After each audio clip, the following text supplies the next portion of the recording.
Very good morning to all of you. Welcome again in home science class.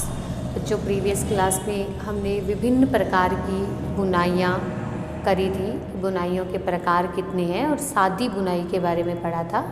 आज का हमारा topic है twill बुनाई और साटिन बुनाई। सबसे पहले हम ट्विल बुनाई के बारे में करेंगे। ट्विल बुनाई के अंदर सादी बुनाई का ही वेरिएशन है, लेकिन सादी बुनाई में दो हार्नेस का उपयोग किया जाता था। एक हार्नेस में सम संख्या के धागे और दूसरे हार्नेस में विषम संख्या के धागे डाले जाते थे। जैसे जैसे बुनाई टिपिकल होती जाएगी, बुनाई विभिन्न प्रकार की होती जाएगी, वैसे वैसे हार्नेस की संख्या बढ़ती जाएगी। जो ट्विल बुनाई है, इसमें तिरछी धारियों के आकार में बुनाई की जाती है। सबसे पहले हम पढ़ेंगे डायमंड ट्विल बुनाई। नाम से पता चल रहा है डायमंड, तो इसमें जो धारियाँ रहती हैं वो डायमंड के आकार की रहती हैं। एक बार धारी यूँ जाएगी तो फिर दूसरी बार ये तिरछी इसके बिल्कुल अपोजिट डायरेक्शन में चली जाएगी। तो जो वीव का इफ़ेक्ट आता है, जो बुनती का इफ़ेक्ट आता है, वो डायमंड के आकार का आता है। नेक्स्ट है लहरदार ट्विल बुनाई। लहरदार ट्विल बुनाई में इस तरह जिगजैग आकार की लहरें बनती हैं और इसे कहते हैं लहरदार ट्विल बुनाई। ट्विल बुनाई में सभी प्रकार में तिरछी धारियों का इफेक्ट आएगा। धारियों को जो उसकी शेप है उसको मोड़ करके विभिन्न प्रकार की ट्विल बुनाई बनाई जाती है। नेक्स्ट है गुथी हुई ट्विल बुनाई। गुथी हुई ट्विल बुनाई में जो बुनाई है वो इस तरह से वी की शेप में आती जाती है। तो ट्विल बुनाई के अंदर अगर पहली पंक्ति में दो ताने के धागे नीचे दबे हैं और एक बाने का धागा ऊपर उठा है, तो दूसरी पंक्ति में जो दो ताने के धागे नीचे दबे थे उन्हीं में से एक धागा ऊपर उठेगा।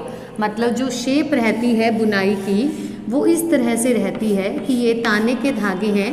पहली पंक्ति में अगर ये दो धागे दबे हैं, ये एक धागा दिख रहा है, दूसरी पंक्ति में इन दो धागों में से ये एक धागा दबेगा और ये धागा जो है उठा रहेगा। नेक्स्ट ये दो धागे दबेंगे, फिर ये दो धागे दबेंगे, तो जो शेप है वो इस तरह से धारियों के रूप में बनती जाएगी। नेक्स्ट करेंगे हम साटिन बुनाई। साटिन बुनाई और सैटिन बुनाई दोनों एक दूसरे के अपोजिट हैं। साटिन बुनाई के अंदर जो ताने के धागे हैं ये विशेष करके दिखाई देते हैं।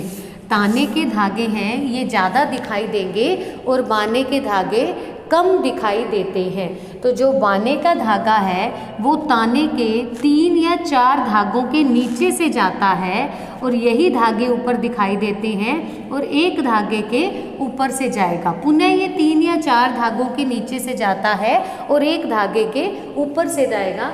और जब वस्त्र की सरफेस को हम टच करते हैं तो यह सरफेस लंबाई में हमें लगता है कि चिकनी है, लंबाई में हमारा हाथ फिसलता जाता है।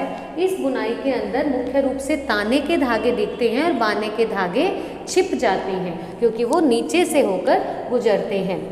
इस बुनाई की मुख्य विशेषता यह रहती है कि जो वस्त्र हैं वो चमकदार, सुंदर और आकर्षक दिखाई देते हैं। इन वस्त्रों में विशेष प्रकार की चमक दिखती है क्योंकि एक ही डायरेक्शन में सारे धागे दिखाई देते हैं। इनकी कार्य क्षमता कम हो जाती है, यह वस्त्र कमज़ोर रहते हैं क्योंकि एक डायरेक्शन के जो धागे हैं वो अधिक मात्रा में दिखते हैं और जो यूँ समझ लो कि जो इंटरलेसिंग का काम है, जो गुथने का काम है, जो बुनाई का काम है वो कम हो जाता है। धागे फ्लोट में 4 के ऊपर से जाएंगे, एक के नीचे से, फिर 4 के ऊपर से, एक के नीचे से, या 4 के नीचे से और एक के ऊपर से। तो इस तरह से एक डायरेक्शन के धागे अधिक दिखाई देंगे। चिकनाई अवशोषण क्षमता इनकी विकसित हो जाती है। दाग जो हैं, चिकने दाग जो हैं घी वगैरह को वो जल्दी अब्सॉर्ब करते हैं और इनके ऊपर ज़्यादा दिखते हैं। घर्षण क्षमता इनकी कम हो जाती है। हल्का सा रगड़ खाते ही, किसी चीज़ में अड़ते ही रिंग्स वगैरह में ये धागे निकलने, छिटकने लग जाते हैं क्योंकि लंबाई में धागे अधिक दिख रहे होते हैं, गुथे हुए नहीं होते। बाने का धागा 4 के नीचे से निकला तो ये 4 धागे एक साथ ऊपर होते हैं जो कि अड़ करके वस्त्र से अलग छिटकने लग जाते हैं। तो इन जो वस्त्रों की घर्षण सहन करने की क्षमता बहुत कम हो जाती है। नेक्स्ट क्लास में हम इसी के बिल्कुल अपोजिट, साटिन बुनाई के अपोजिट सैटीन बुनाई के बारे में और नेक्स्ट जो है हमारी पाइल बुनाई के बारे में पढ़ेंगे। Thank you.